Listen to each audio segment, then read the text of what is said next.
Salut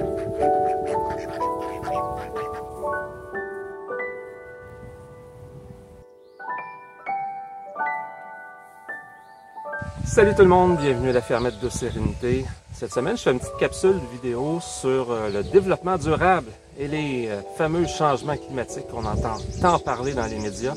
Je voulais revenir sur le sujet parce qu'il y a des décisions qui sont en train d'être prises à un niveau mondial et je veux pas nécessairement parler de ces décisions-là et des conséquences, mais moi je vais vous offrir une alternative à tout ce qui est en train de se passer. Et je vais y revenir un petit peu plus tard. Mais juste avant d'aller plus loin, selon Wikipédia, essayons d'identifier c'est quoi le développement durable, pour qu'on se situe tout le monde ensemble. La définition, c'est le développement durable est un développement qui répond aux besoins du présent sans compromettre la capacité des générations futures de répondre aux leurs. Ça fait bien du sens. Il y a deux concepts qui sont inhérents à cette notion, le concept de besoin, plus particulièrement des besoins essentiels des plus démunis, à qui il convient d'accorder la plus grande priorité. Je ne suis pas sûr que c'est ça qu'on est en train de vivre présentement. Et l'idée des limitations que l'état de nos techniques et de notre organisation sociale impose sur la capacité de l'environnement à répondre aux besoins actuels et à venir. Bon, une belle définition, mais en gros, le développement durable, c'est on s'assure que ce qu'on fait aujourd'hui, ça n'aura pas des conséquences pour nos enfants plus tard.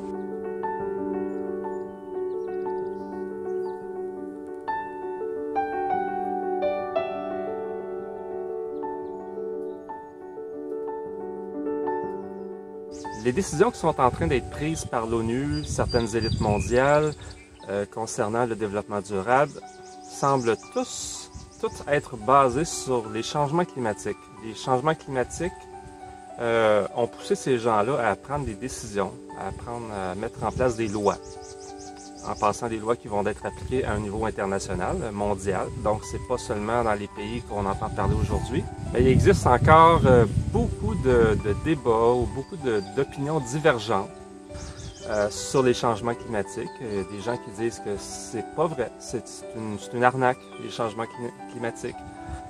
Pourtant, il y a des études qui démontrent que oui et des études qui démontrent que non.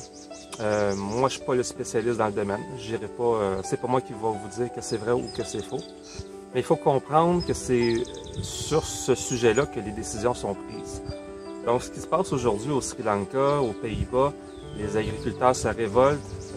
Puis je les comprends parce que les gouvernements de ces pays-là ont pris des décisions qui vont affecter beaucoup l'avenir de ces agriculteurs-là et aussi par le fait même l'avenir de la population. Parce que quand l'agriculture produit ne serait-ce que 25% de moins, c'est 25% de moins pour la population pour se nourrir. Et c'est assez drastique comme décision, comme nouvelle loi. Et en passant, juste si vous pensez que ça se passe juste là-bas, c'est des décisions mondiales qui sont en train d'être prises. Donc, même ici au Canada, le gouvernement est en train de mettre la voie à appliquer ça ici aussi. Je ne suis pas non plus un spécialiste de l'agriculture industrialisée. Je ne maîtrise pas tout ça. Donc, je ne porterai pas de jugement ou d'opinion là-dessus. Une chose que je sais par contre, c'est que les pesticides, les herbicides, tous les produits qui se terminent en icide, c'est pas naturel. C'est pas naturel et je me questionne sur ce que ça fait vraiment à l'environnement.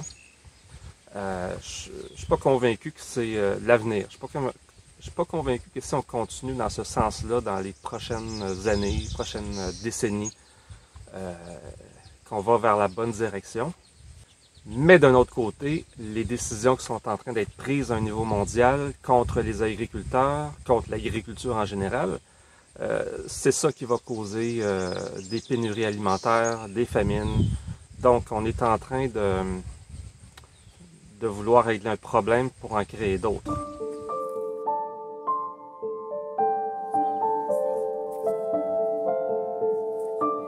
Que ce soit vrai ou faux, les changements climatiques, je pense que on aurait tout intérêt à regarder une solution un petit peu plus en douceur.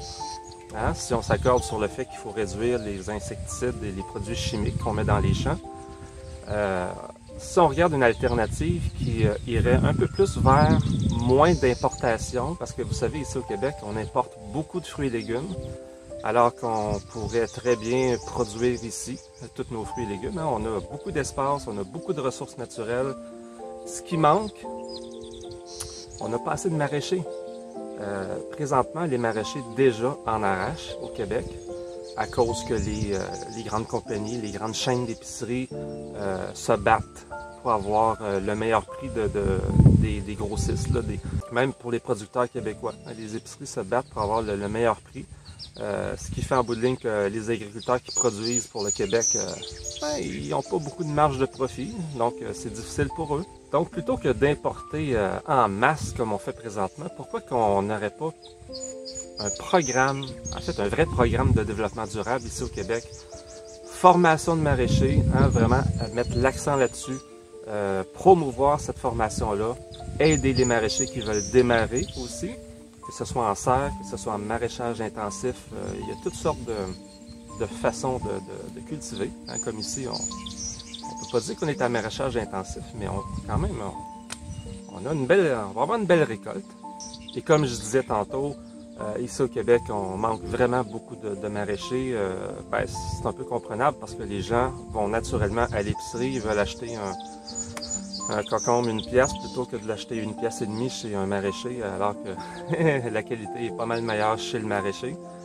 Je crois vraiment qu'on serait capable d'être un peu plus autosuffisant ici au Québec, parce qu'on ne l'est vraiment pas en tant que peuple, en tant que pays. On dépend beaucoup des autres pays pour se nourrir. Et ironiquement, on exporte beaucoup aussi à l'extérieur, hein, beaucoup de céréales en tout cas. Je pense qu'on aurait intérêt à avoir une meilleure balance à ce niveau-là.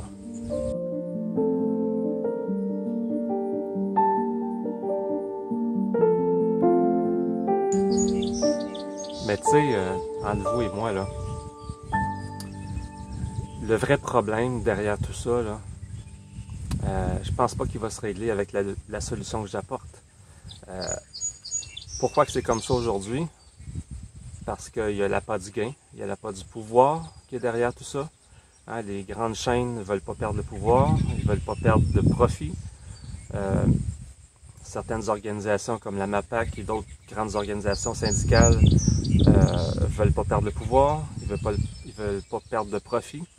Il y a beaucoup d'argent et de pouvoir qui est en jeu derrière tout ça. Et tant que ça va rester comme ça, ça va être difficile d'appliquer ce virement vers un maraîchage, vers une autosuffisance plus québécoise. Si vous savez, ici, sur la fermette, on n'a pas un grand terrain. On a 53 000 pieds carrés. Et des terrains comme ça au Québec, il y en a à la tonne qu'on pourrait facilement développer. Hein, je vois des beaux terrains avec des beaux grands gazons verts, mais on ne mange pas de gazon, nous autres, en tant qu'êtres humains. On aurait tout intérêt à développer ces beaux gazons-là, hein, puis se nourrir nous-mêmes.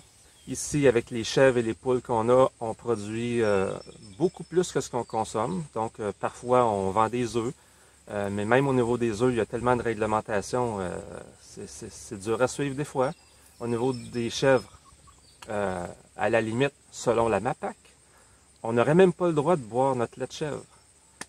Mais ils tolèrent. J'espère qu'ils tolèrent. En quelque part, c'est nos chèvres. Mais tu sais, on a un surplus de lait. Des fois, on gaspille du lait. On pourrait très bien partager, mais je sais pas, nos chèvres sont dangereuses ici au Québec. Ailleurs, dans certains pays, c'est pas comme ça. Puis il n'y a pas plus de morts ou de gens malades à cause du lait. C'est quand je vous dis, il y a toute une gamique autour là, qui semble vouloir protéger un certain acquis de pouvoir. En tant que peuple, on a des bonnes opportunités. En tant que peuple, on peut se manifester par rapport à cette question-là. On peut s'unir pour que ça puisse voir le jour. Mais je pense que tant que l'humain va rester égocentrique, je parle dans son ensemble, je vise personne en particulier, aucune organisation, je pense qu'on l'est tous un peu en quelque part égocentrique. Mais tant qu'on va le rester, on ne verra pas cette opportunité-là de se développer en tant que peuple ici au Québec. Et comme le dit si bien mon t-shirt,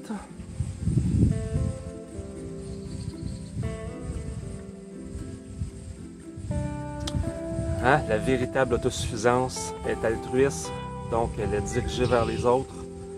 C'est aussi un principe de permaculture, donc prendre soin des gens, prendre soin de la nature, redonner, partager.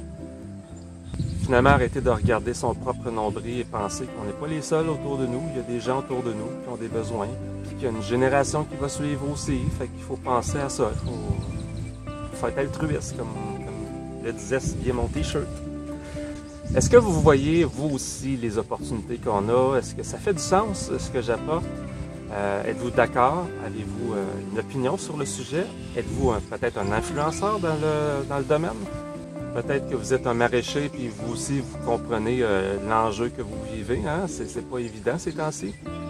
Est-ce qu'il y aurait moyen de s'unir autour de ce but-là commun? Hein? De pouvoir s'autosuffire au Québec, pas dépendre d'autres pays autour?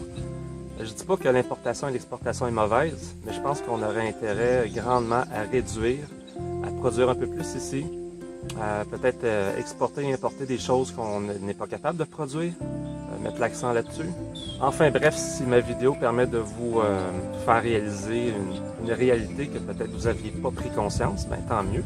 Hein, vous savez, l'autosuffisance, c'est pas juste un hobby, comme on dirait, c'est vraiment un moyen de subsistance à long terme. Merci d'être là encore, les amis. Lâchez pas la patate. Si vous avez des commentaires par rapport au sujet aujourd'hui, mettez-les en bas. Suggestions, idées, dans la description, vous avez le lien vers nos réseaux sociaux, site web. Fait que, on est disponible si vous avez des questions.